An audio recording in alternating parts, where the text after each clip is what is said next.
కర్కాటక రాశి వారికి ఈ వారం వాహన సంబంధించిన విషయాలు, ఆర్థిక లావాదేవీలు, మధ్యవర్తిత్వానికి, వివాదాలకి మొదలైన వాటికి దూరంగా ఉండండి. మీ ప్రవర్తన, మీ భావాలు మరెవరికీ అర్థం కాకుండా ప్రవర్తిస్తారు. జాగ్రత్త వహించండి. వ్యాపారపరంగా స్వల్ప ఒడిదుడుకులు ఏర్పడినప్పటికీ వాటిని అవలీలుగా అధిగమిస్తారు.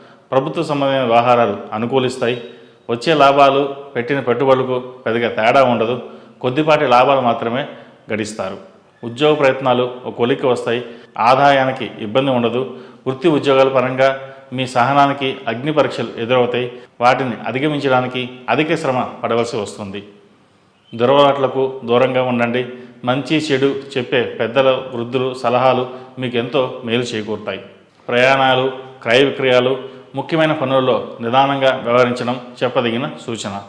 సెల్ఫ్ డ్రైవింగ్ విషయంలో జాగ్రత్తలు తీసుకోవాలి. భార్యాభర్తల మధ్య విభేదాలు రాకుండా చూసుకోవాలి. దీర్ఘకాలిక రుణాలు పరిష్కార మార్గం లభిస్తుంది. బంధువర్గంలో స్థిరాస్తి తగాదాలు తీరి నూతన ఒప్పందాలు కుదుర్చుకుంటారు. లాభించినటువంటి కొత్త పెట్టుబడులకు ఆర్థిక సహాయం అందుతుంది. క్రీడారంగంలో వారికి కొద్దిపాటి గుర్తింపు వస్తుంది. విదేశీ నివాసం కోసం అధికంగా శ్రమిస్తారు. గ్రీన్ కార్డ్, పౌరసత్వం లభిస్తుంది. సాంప్రదాయ వంటకాల కన్నా ఫాస్ట్ ఫుడ్ మీద ఎక్కువ మక్కువ చూపిస్తారు. ఈ వారం కొన్ని వృధా ప్రయాణాలు కూడా తప్పవు.